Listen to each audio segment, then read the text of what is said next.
قرات میں کیا ضروری ہے؟ فرض کی 2 رکعتوں میں اور سنن نوافل کی ہر رکعت میں کم از کم 1 آیت کی تلاوت فرائض نماز میں سے ہے. 1 آیت تو پڑھنا فرض ہے. الحمدللہ رب العالمین اگر آپ نے پڑھ لیا تو آپ کا قراءت کا فرض پورا ہو گیا. پوری الحمد شریف واجب ہے. الحمد شریف کا ایک لفظ فرض کی 2 رکعتوں میں اور سنن نوافل وتر کی ہر رکعت میں الحمد کا ایک لفظ پڑھنا واجب ہے.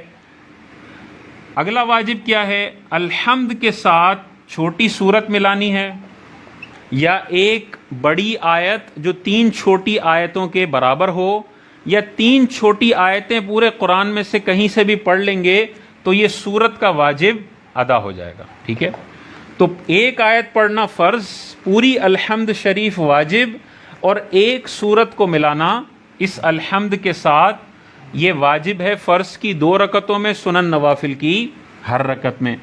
تیسری چیز اس میں بھی وہی ہے، آواز.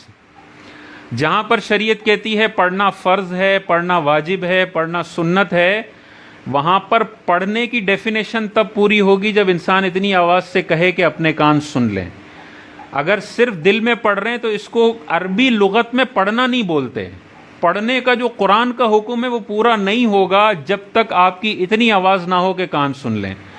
تو الحمدللہ رب العالمین 1 آیت پڑھنا فرض ہے تو اس کی اتنی آواز نکالنا بھی فرض ہے کہ اپنے کان سن لیں.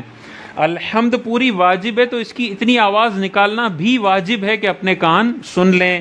چھوٹی صورت ملانا واجب ہے تو اس کی بھی اتنی آواز ہونی چاہیے کہ اپنے کان سن لیں. بہت سارے مسلمانوں کو آپ دیکھیں گے، خاص طور پہ بہنوں کو، الحمد شریف ایسے پڑھ رہی ہوتی ہیں کہ ہونٹ بھی نہیں ہل رہے ہوتے. یہ تو فرائض نماز چھوٹ جائیں گے، ساری زندگی کی نمازیں ضائع ہو جائیں گی. کم از کم اتنی آواز کریں کہ اپنے کان سن لیں. اگر کوئی شور شرابہ نہ ہو تو اپنے کانوں تک آواز پہنچ جائے. چوتھی چیز جو سب سے زیادہ امپورٹنٹ ہے، تجوید اور تلفظ. جتنا قرآن نماز کے اندر پڑھنا ہے سب کو کسی قاری صاحب کو وہ چیک کروانا چاہیے.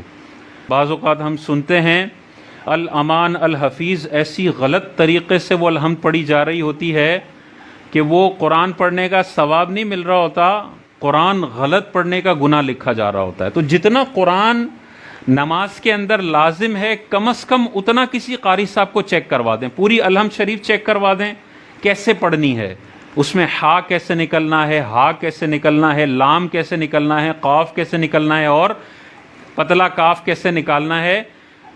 عربی اتنی سینسٹیو زبان ہے کہ ذرا سی زبر زیر پیش اوپر نیچے ہو جائے، موٹا کاف پتلا کاف پڑھ لیا جائے تو معنی زمین آسمان کا تبدیل ہو جاتے ہیں. الحمد شریف اور 4 چھوٹی صورتیں کسی بھی قاری صاحب کو چیک کروا لیں. 2 دن کے اندر یہ تلفظ ٹھیک ہو سکتے ہیں جو بھی قریبی قاری صاحب ہیں. اب میں صرف آپ کو یہاں پہ کچھ مثالیں بتا دیتا ہوں. قل ہم پڑھتے ہیں، اس کو بعض لوگ کاف سے پڑھتے ہیں قل. قل کا مطلب ہے اے حبیب آپ فرمائیے کہ وہ اللہ ایک ہے. اس کو پتلے ڈنڈی والے کاف سے کسی نے قل پڑھ دیا تو مطلب ہوگا اے حبیب معاذ اللہ آپ کھائیے کہ اللہ ایک ہے. حمد، الحمد، الحمد کا مطلب ہے تعریف. تمام تعریفیں اللہ تعالیٰ کے لیے ہیں. خدا نہ خواستہ اس ہے کو کوئی ہے پڑھ دیتا ہے الحمدللہ. یہ غلطی ہمارے لوگ کرتے ہیں. بعض امام کر رہے ہوتے ہیں الحمدللہ کے بجائے الحمدللہ پڑھ رہے ہوتے ہیں. حمد کا آپ عربی زبان کے اندر ترجمہ دیکھیں گے کمزور ہونا. الحمدللہ کا مطلب ہوگا تمام تعریفیں اللہ تعالیٰ کے لیے ہیں. اور معاذ اللہ اس ہے کو کوئی ہے پڑھ لیتا ہے 2 چشمے والا تو مطلب معاذ اللہ ہوگا تمام کمزوریاں اللہ تبارک و تعالیٰ کے لیے ہیں. اب جب لبرلوں کو یہ مسئلے بتائے جاتے ہیں نا تو کہتے ہیں ان لوگوں نے، جاہلوں نے دین کو مشکل بنا دیا ہے. بھائی جان وہ عربی زبان ہے، اس کے اندر ہا کو اگر ہا پڑھتے ہیں تو ڈکشنری بتاتی ہے کہ یار یہ آپ نے کفریہ جملہ بول دیا ہے. ہم نے اپنی طرف سے تو نہیں بنائے.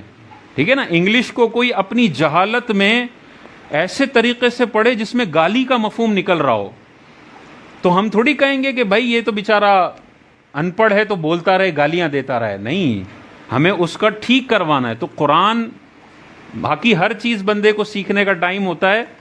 قرآن میں نماز میں جتنا قرآن پڑھ رہا ہے اس کو سیکھنے کا بندے کے پاس ٹائم نہیں ہوتا، تو بعض اوقات اتنی بڑی بڑی غلطیاں ہو جاتی ہیں۔ اسی طرح دیکھیں السلام، السلام کا مطلب سلامتی ہو علیکم تم پر، اس میں لام اگر ہٹا دیں سام کر لیں، آپ ڈکشنری میں گھر پہ جا کے معنی دیکھیے گا موت۔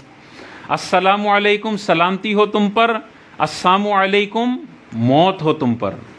یہ تجوید کوئی فضول چیز نہیں ہے، کوئی معاذ اللہ بیکار چیز نہیں ہے، کوئی ہم علماء کی بنائی ہوئی چیز نہیں ہے، مولویوں کی بنائی ہوئی چیز نہیں ہے، یہ ضروری ہے۔